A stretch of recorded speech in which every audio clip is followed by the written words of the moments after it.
average, nearly 20 people per minute are physically abused by an intimate partner in the United States. During 1 year, this equates to more than 10 million women and men. That was said by NCADV.org. So I'm going to be talking to you about domestic violence. It's also called IPV, which is intimate partner violence. Domestic abuse or relationship abuse is a pattern of behaviors used by one partner to maintain power and control over another partner in an intimate relationship. And that was defined by the National Domestic Violence Hotline. So to start off, domestic violence can happen to anyone of any race, gender, age, sexual orientation, or even religion. Domestic violence can include behaviors that physically harm, cause fear, or even prevent personal made by the individuals being abused. Domestic violence includes physical violence, emotional abuse, sexual abuse, financial abuse, and even psychological abuse.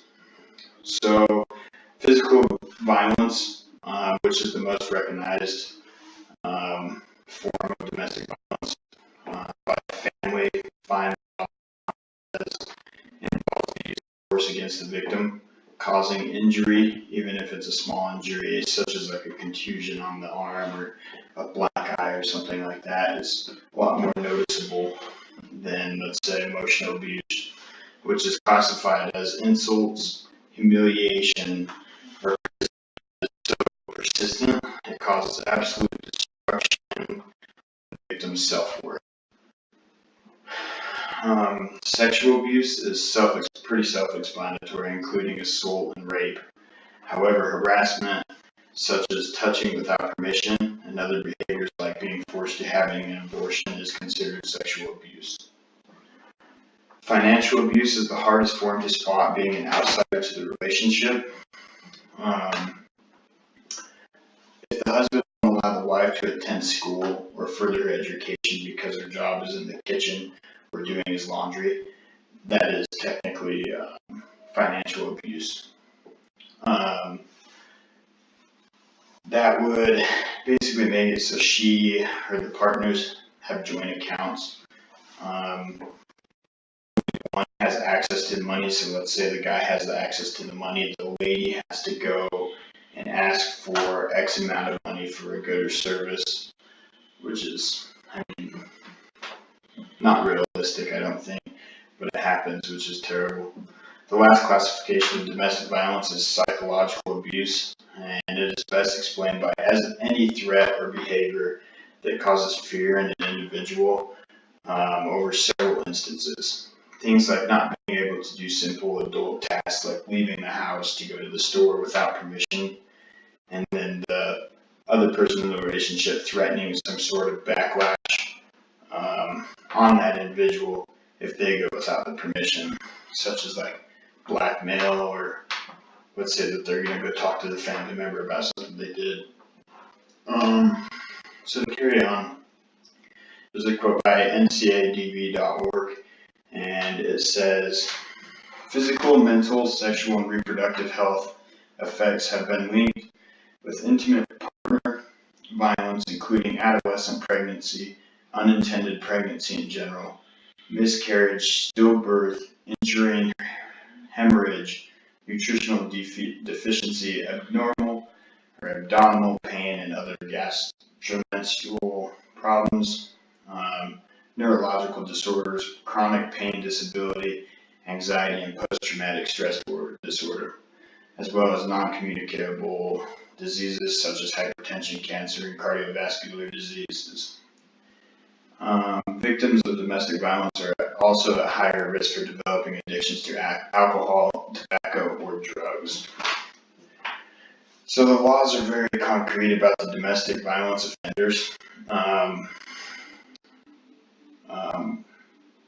So this is a little excerpt from justice.gov, and it says, the term domestic violence includes felony or misdemeanor crimes of violence committed by a current or former spouse or intimate partner of the victim, by a person with whom the victim shares a child in common, by a person who is cohabiting with or has cohabited with the victim as a spouse or intimate partner, by a person similarly situated to a spouse or the victim under the domestic or family violence laws, or of the jurisdiction receiving grant monies, or by any other person against an adult or youth victim who is protected from that person's acts under the domestic or family violence laws of the jurisdiction.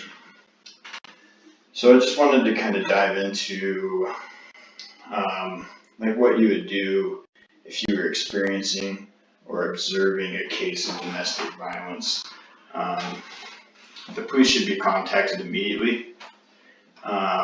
If that's an emergency situation and you see someone getting hit or verbally abused, or even as crucial as being raped or something like that. When experiencing or observing a non-emergency situation, there's a National Domestic Violence Hotline, which is at 1-800-799-SAFE. On a typical day, there are more than 20,000 phone calls placed to domestic violence hotlines nationwide. If you do not feel comfortable talking about it on the phone, or you can also use the live chat feature on the website for National Domestic Violence Hotline. That way you can just talk to representatives of the company and just try to figure out what your next steps are to solve the problem, because no one wants to deal with that kind of stuff. Next, I wanted to kind of talk about what Idaho Falls, because that's where I live, and just talk to you about some of the things they put in place to raise awareness.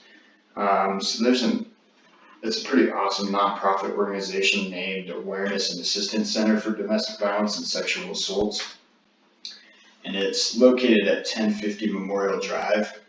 The phone number to reach them if you need any assistance is 208-529-4352. But one of their main events that they're putting on, or one of their bigger events that they're putting on soon, is the Policeman's Ball, and that's taking place at the Pinecrest Event Center on October 5th. And this is a really cool event because all the proceeds raised are being donated back to the Center for Domestic Violence.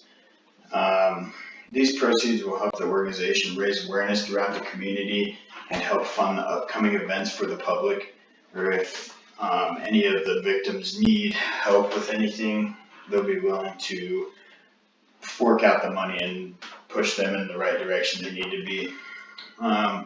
Another huge event that raises awareness for the ongoing domestic violence issue is called the Walk a Mile in Her Shoes event. That's literally what it sounds like. So when I was attending Boise State, I was a member of Alpha Kappa Lambda, and our main philanthropy was to help raise awareness of this plague that has spread throughout our world. During my second year at BSU, I walked a mile from one side of campus then back. I was wearing 6-inch stiletto heels, I think is what they were called. It was terrible. I gained respect for every girl that has to wear heels, because that was miserable. But it just made me aware of how many people didn't really notice how much domestic violence actually happens on the day-to-day basis.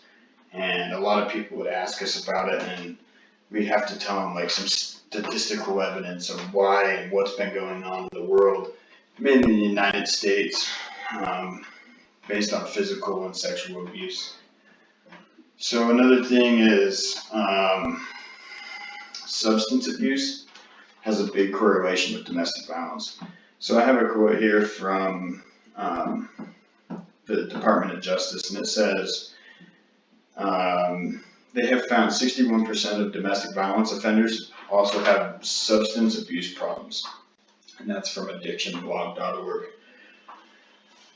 These substances can range anywhere from alcohol, opiates, MDMA, amphetamines, hallucinogens, and